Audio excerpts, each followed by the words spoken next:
Yes. All the best. Thank you, sir. Go ahead. Good evening, everyone. Myself Jamuna. Today I have my seminar. My topic levels of bargaining.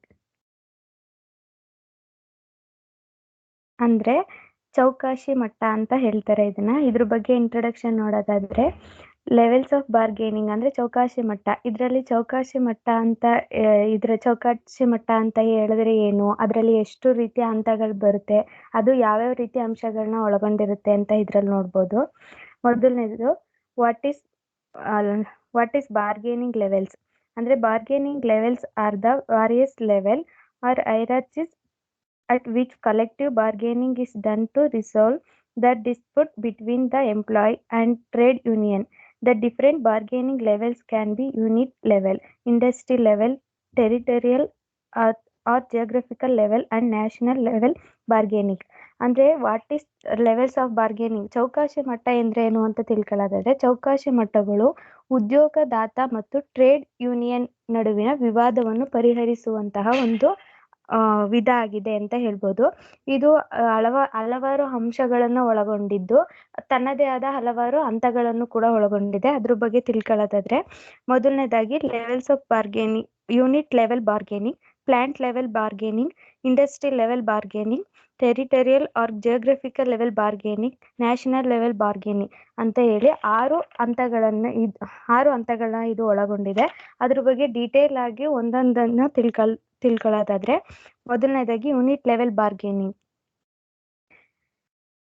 This is decentralized approach to bargaining. Unit level means individual level bargaining in companies like MNCs belonging to IT industry. There is educated and well-aware workforce. There are no unions in this types of industry. So whenever negotiations has to keep place, it happens at individual level. ಅಂದ್ರೆ unit level bargaining ಅಂದ್ರೆ ಘಟಕ ಮಟ್ಟದ ಚೌಕಾಶಿ ಅಂತ ಕರೀತಾರೆ. ಈ ಘಟಕ ಮಟ್ಟದ ಚೌಕಾಶಿ ಎನ್ನುವುದು ಒಂದು ಚೌಕಾಶಿಗೆ ವಿಕೇಂದ್ರೀಕೃತ ವಿಧಾನವಾಗಿದೆ ಅಂತ ಹೇಳ್ಬೋದು. ಈ ಘಟಕ ಮಟ್ಟದ ಚೌಕಾಶಿ ಅಂತ ಹೇಳಿದ್ರೆ ಇದನ್ನು ವೈಯಕ್ತಿಕ ಮಟ್ಟದ ಚೌಕಾಶಿ ಅಂದ್ರೆ ವೈಯಕ್ತಿಕ ಮಟ್ಟದಲ್ಲಿ ನಡೆಯುವಂತಹ ಬಾರ್ಗೇನಿಂಗ್ ಅಂತಾನೂ ಇದನ್ನ ಹೇಳ್ತಾರೆ. ಇದು IT ಉದ್ಯಮಕ್ಕೆ ಸೇರಿದಂತಹ MNCs ಕಂಪನಿಗಳಲ್ಲಿ ವಿದ್ಯಾವಂತರು ಮತ್ತು ಆ ಕಂಪನಿ ಬಗ್ಗೆ ಹೆಚ್ಚಿನ ಮಾಹಿತಿಯನ್ನು ತಿಳ್ಕೊಂಡಿರೋರು ಈ ಕಂಪನಿಗಳಲ್ಲಿ ಉದ್ಯೋಗಿಗಳಾಗಿರ್ತಾರೆ ಅಂತ ಹೇಳ್ಬೋದು. ಇಂತಹ ಉದ್ಯೋಗಿಗಳು ಅಂತಹ ಕಂಪನಿಗಳಲ್ಲಿ ಇದ್ರೂ ಕೂಡ ಅಂತಹ ಕಂಪನಿಗಳಲ್ಲಿ ಒಕ್ಕೂಟಗಳಿರುವುದಿಲ್ಲ ಅಂತ ಹೇಳಿ ತಿಳಿದು ಬರುತ್ತದೆ. ಆದ್ದರಿಂದ ಅಂತಹ ಕಂಪನಿಗಳಲ್ಲಿ ಯಾವ್ದಾದ್ರು ಒಂದು ವಿಷಯದ ಬಗ್ಗೆ ಚರ್ಚೆ ಮಾಡ್ಬೇಕು ಅಂತ ಹೇಳಿದ್ರೆ ಅಲ್ಲಿ ಒಕ್ಕೂಟಗಳ ಮೂಲಕ ಚರ್ಚೆಗಳನ್ನ ಮಾಡೋದಿಲ್ಲ. ಎಲ್ಲರ ಮುಂದೆ ಚರ್ಚೆಗಳನ್ನ ಮಾಡೋದನ್ನ ಬಿಟ್ಟು ಅವರು ವೈಯಕ್ತಿಕವಾಗಿ ಚೌಕಾಶಿಗಳನ್ನ ಮಾಡ್ತಾರೆ. ಯಾವುದೇ ರೀತಿ ವಿಷಯಗಳಿದ್ರೆ ಅಂತ ವಿಷಯಗಳ ಬಗ್ಗೆ ವೈಯಕ್ತಿಕವಾಗಿ ಚರ್ಚೆ ಮಾಡ್ತಾರೆ ಅಂತ ಈ ಹಂತದಲ್ಲಿ ತಿಳ್ಕೊಬಹುದು. Next, plant level bargaining. This types of bargaining takes place between an employer and a union. If there are multiple unions, the bargaining can take place between an employer and multiple unions. The basis of bargaining are the parameters set by a particular plant or company. ಅಂದ್ರೆ ಸಸ್ಯ ಅಥವಾ company ಮಟ್ಟದ ಚೌಕಾಶಿ ಅಂತ plant level bargaining ನ ಕರೀತಾರೆ. ಸಸ್ಯ ಮಟ್ಟದ ಚೌಕಾಶಿ ಅಂದ್ರೆ ಇದರಲ್ಲಿ ಉದ್ಯೋಗದಾತ ಮತ್ತು ಯೂನಿಯನ್ ನಡುವೆ ಈ ರೀತಿಯ ಚೌಕಾಶಿ ನಡೀತದೆ ಅಂತ ತಿಳಿದು ಬರುತ್ತದೆ. ಯಾವುದೇ ಒಂದು ಕಂಪನಿಗಳಲ್ಲಿ ಬಹು ಅಥವಾ ಹೆಚ್ಚಿನ ಒಕ್ಕೂಟಗಳು ಅಂದ್ರೆ ಹೆಚ್ಚು ಗುಂಪುಗಳಿದ್ದರೆ ಅಲ್ಲಿ ಉದ್ಯೋಗದಾತ ಮತ್ತು ಒಕ್ಕೂಟಗಳು ಅಂದ್ರೆ ಉದ್ಯೋಗದಾತರು ಇರ್ತಾರಲ್ಲ ಅವರು ಮತ್ತೆ ಒಕ್ಕೂಟಗಳ ನಡುವೆ ಇಂತಹ ಚೌಕಾಶಿಗಳು ನಡೆಯುತ್ತವೆ. ಈ ಚೌಕಾಶಿಯ ಆಧಾರವು ನಿರ್ದಿಷ್ಟ ಸಸ್ಯ ಅಥವಾ ಕಂಪನಿಗಳನ್ನು ನಿಗದಿಪಡಿಸುವ ಒಂದು ನಿಯಮ ಆಗಿದೆ ಅಂತ ಹೇಳ್ಬೋದು. ಈ ಚೌಕಾಶಿ ಆಧಾರ ಅಂತಂದ್ರೆ ಈ ಕಂಪನಿಗಳನ್ನ ನಿಗದಿಪಡಿಸಲು ಇಂತಹ ಚೌಕಾಶಿ ಅಂದ್ರೆ ಇಂತಹ ಬಾರ್ಗೇನಿಂಗ್ ಲೆವೆಲ್ ಅತಿ ಮುಖ್ಯವಾಗಿರುತ್ತೆ ಅಂತ ತಿಳಿದು ಬರುತ್ತದೆ. Next, industry level bargaining. At this levels, the bargaining generally takes place in tripartite from involving the unions, employer and government officers. The parameters for this kind of bargaining varies from industry to industry. For example, bargaining takes place in the different from the jute or textiles industry then steel industry. ಅಂದ್ರೆ industry level bargaining ಅಂದ್ರೆ ಕೈಗಾರಿಕಾ ಮಟ್ಟದ ಚೌಕಾಶಿ ಅಂತ ಕರೀತಾರೆ.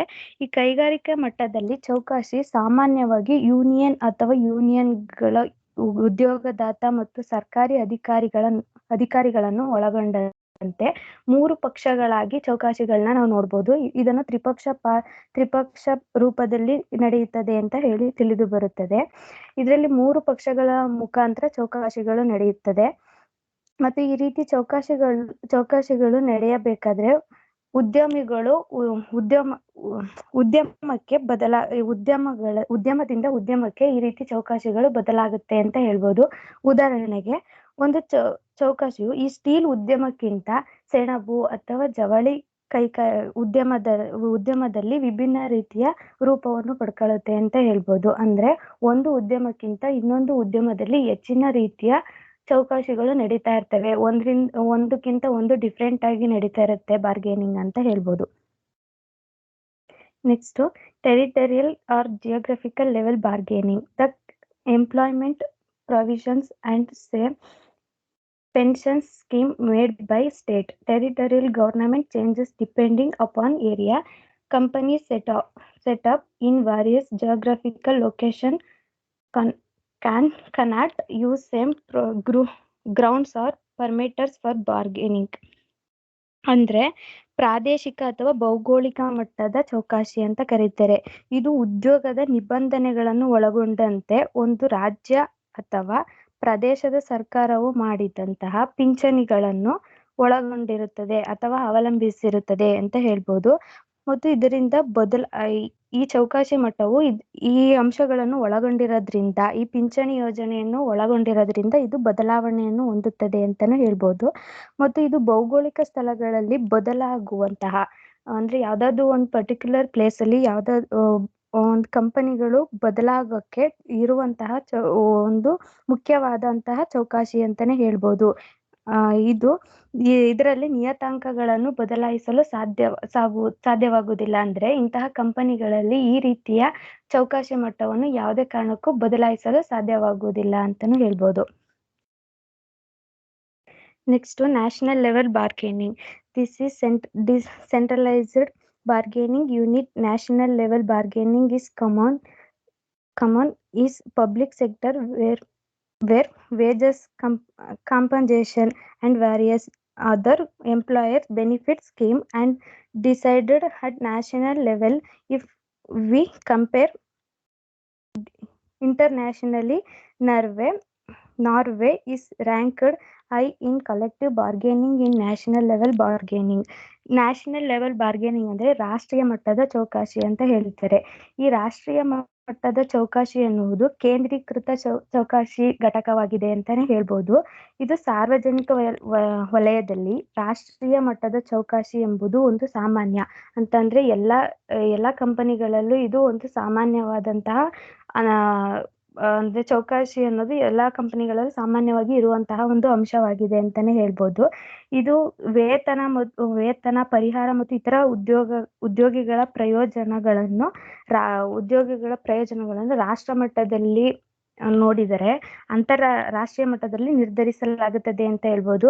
ಇಂತಹ ಚೌಕಾಶಿಗಳು ಅಂತಾರಾಷ್ಟ್ರೀಯ ಮಟ್ಟದಲ್ಲಿ ಹೋಲಿಸಿದರೆ ಆ ರಾಷ್ಟ್ರೀಯ ಮಟ್ಟದಲ್ಲಿ ಹೆಚ್ಚಿನ ರೀತಿಯಲ್ಲಿ ಇರುತ್ತದೆ ಅಂತ ಹೇಳ್ಬೋದು.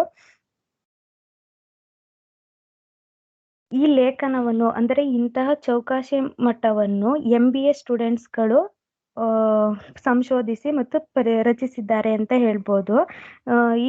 ಈ ವಿದ್ಯಾರ್ಥಿಗಳು ಇದನ್ನ ಯಾವ ಕಾರಣಕ್ಕೋಸ್ಕರ ಪರಿಶೀಲಿಸಿದ್ರು ಅಂತ ಹೇಳಿದ್ರೆ ತಮ್ಮ ಶೈಕ್ಷಣಿಕ ಉದ್ದೇಶಕ್ಕಾಗಿ ಮಾತ್ರ ಇದನ್ನು ರಚಿಸಿದ್ದಾರೆ ಅಂತ ಹೇಳ್ಬೋದು.